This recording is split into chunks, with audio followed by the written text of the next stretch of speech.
John Cashoni back with another cool earthworks project down in historic San Marco area. So really cool old architecture we want to show off. So that's what the new design did. My name is Marc Jackson, and this is my wife. I'm Ann Tiefenthaler. Hello. We're happy to be able to share a little bit about our house with you today. And our project. And our project, right. We have what we think is a really unique and kind of fun house. Real well located here, very near the square in San Marco. And we thought we'd start by telling people how we found the place. Our daughter was a musical theater kid at La Villa Middle School and then at Douglas Anderson School of the Arts, and she was interviewing for a show at the theater right here in San Marco. So we met some friends for coffee while she was doing the audition, and we were sort of kind of casually in the market for a house, and I had asked Ann if we could go take a walk around the neighborhood to see what we might find. It was January, it was kind of cold, and she told me it was too cold to walk around. But I said, come on, let's just do it. Anyway, we walked down the street, Sorrento Road, which is just around the corner from the Starbucks. And we really loved this house, and we walked by it. We saw the for sale sign in the yard, yeah. And said to ourselves, we need to come back and look at that house. We got to the corner, we turned around to come back up and head back to the Starbucks, and literally in that 30 seconds, there was an open house sign and balloons. They had just appeared magically out of nowhere. In the 30 seconds between when we hit the corner and came back. So it was like fate, I guess. Yeah, because so we walked right into the house. We came in, we were the only people here. The real estate agent showed us around, and I was like looking at Ann and she was looking at me. Then we got to the backyard, and that's what closed the deal for me when I saw the backyard. Yeah. So I said to her, I whispered to her, all right, we're going to go right home. We're going to run the numbers to see if we can figure out how to make this work. So we did, and a month later we owned it. Yeah, it happened pretty quick. So that's how we found the place, and I think I could say I'm very happy that we did it. I think you probably feel the same way. Oh yeah, we love living here because we love the neighborhood. We love being able to walk to things. That was a big priority for us moving here, and we both like to spend a lot of time outside, but he likes to spend a lot of time outside. So it has a lot of great outdoor spaces for us to spend time in. An amazing number of spaces all through the house, inside and outside, but especially outside. And as Ann says, I do spend most of my time out there, as my neighbors probably will attest. That's true.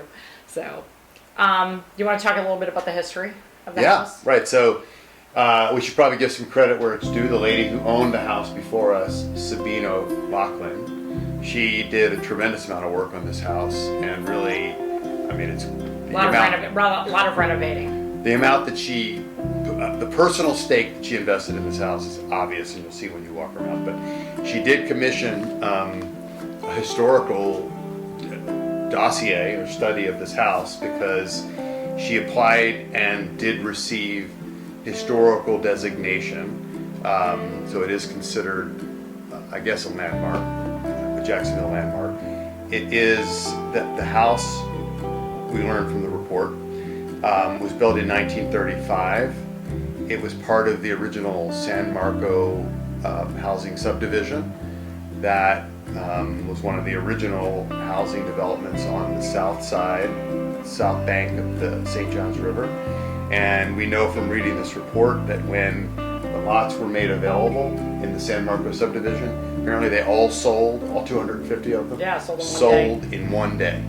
One day before the roads were even paved. So people knew that this was going to be a special neighborhood, and I guess then that was back in the 30s, and to this day still it's really, I guess, considered a very special neighborhood here in Jacksonville.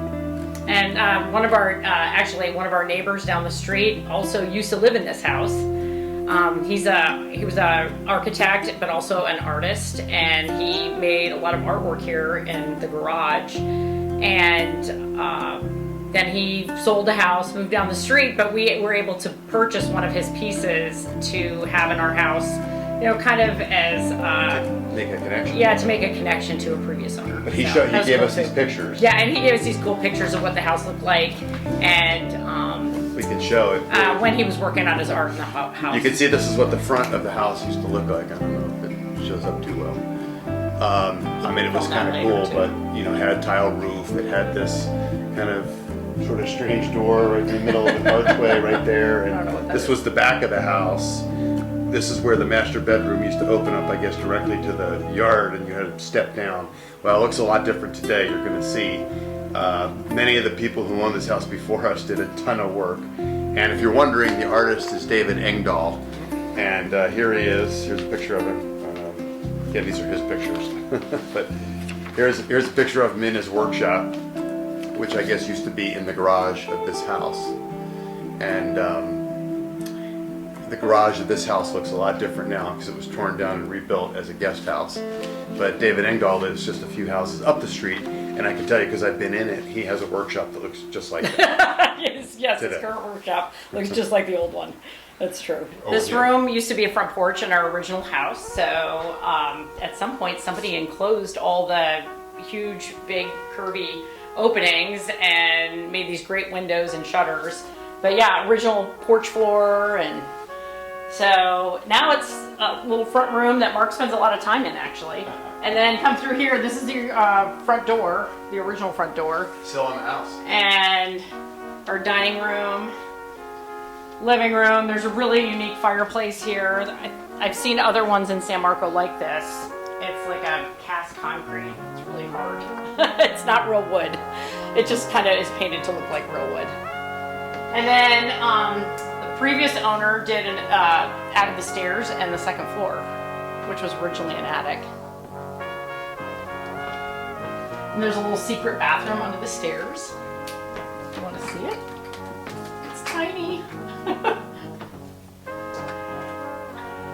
And bathrooms, don't look in there. Original bedrooms that are for my girls who aren't here all the time anymore. And then this is an addition. And the cool part about this addition is you can go right outside to our backyard, which we enjoy a great deal.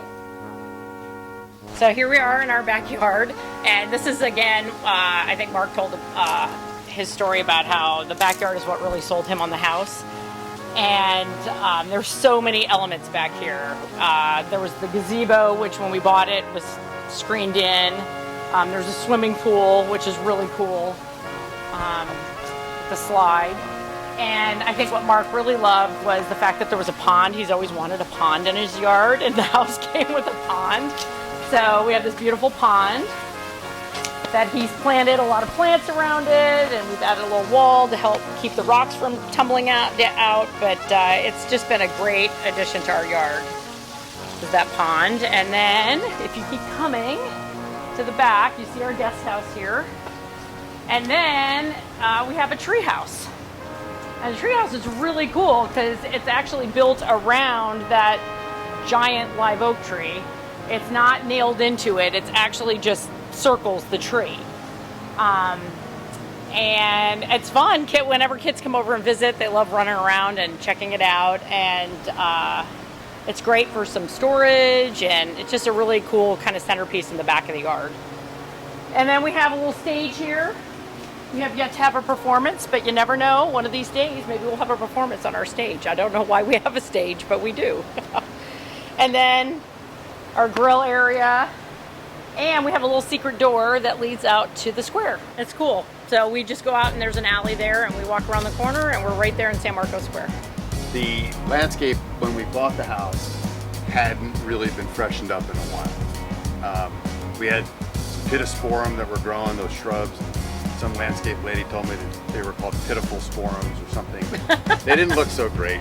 And we had some bad ground cover, and then Ann's sister used to come over and tell us that she didn't like our landscaping at all. And in fact, I didn't think it was that bad. I wanted to really have a place I could sit in the front yard because we live in this great neighborhood, and there's always people walking up and down our street. Our neighbors are always out, and I like talking to people. He would say, even before we had this space, he would take his little folding chairs and he would plop them out to the front. And he would sit out here and have a drink or read the paper and just talk to whoever walks by. So right. we not anybody. When we finally found Earthworks, which I found on Facebook, actually. I mean, we knew about Earthworks. We had been there, but I didn't realize they had landscape design until I saw it on Facebook. And so we called, and Nice plug for Facebook. I know, I'm sorry. And we had John, the landscape architect. He came over here and met with us. And we, spent about an hour walking around and We should probably also say that we describing what we wanted to wanted do to this do. project, and we had talked to a couple other people, but it was frustrating because somebody kind of like drew up a plan, but you could tell that their heart wasn't really in it. That they didn't follow up, and what I really liked about Earthworks when we went to them is you guys laid out the process. You said, here's exactly what you should expect. Here's how it's going to go. Here's what you pay for at this stage. Here's what you get at this stage, and that was the thing that I really That you liked. really liked, And I yeah. felt like we were really dealing with professionals that's true. for once. Yeah. So John came out and spent probably about an hour or so with us, and we just kind of talked through kind of what we could see, and he took pictures and gave it some thought. But one of the main things was cleaning up the landscaping and making an area for Marc to be able to sit outside and hang out. And so he came back with a plan, which just absolutely astounded me. The first version of the plan, I was like, whoa, I would never have imagined like this type of patio that we ended up with. But it was such a great idea. You didn't have to dig down because we have a lot of tree roots in our yard. So he was able to create this patio without having to dig at all. And we have sat out here almost every single day Since the project was finished. since it was finished. So we love it. We're And- getting some mileage out of it. And you're We've going been to out here see constantly. in the video that we have lots of other places where we can sit outside if we want to. But this, I think, is This the has new been favorite this is spot. our new favorite right now. In So front. yeah, we've been out here a lot. So anyway, they came in and they told us we went back and forth with John, I should say. It took about 3 times to get the project exactly how we all envisioned it, and agreed on what pieces we were going to do and what we weren't going to do. And once we agreed on that, it was probably a month or so later.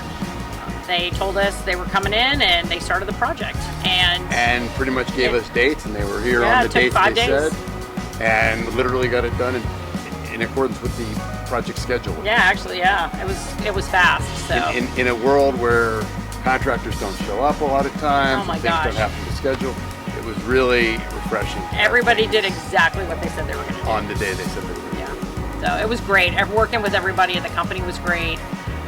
Mike, our the main guy that we worked with, was awesome, and he would just knock on the door. Hey, can I ask you a question? Do you want this here? Or do you want this here?